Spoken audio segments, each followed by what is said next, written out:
So for those that don't actually understand how an electronic throttle works, I'm just going to show you this. This is what torque is reading at the moment.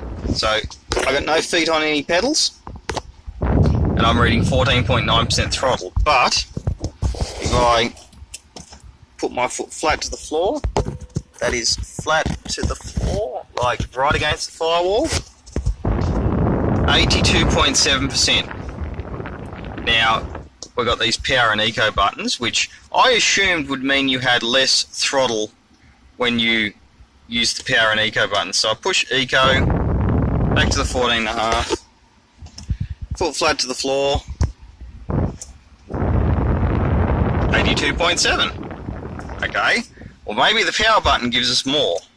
So I'll push the power button, I got power, I go back down here, foot flat to the floor,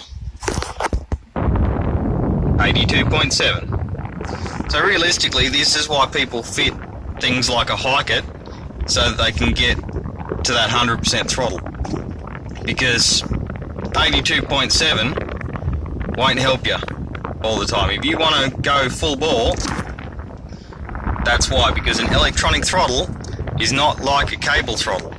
You can't just go straight to 100% throttle by putting your foot to the floor anymore.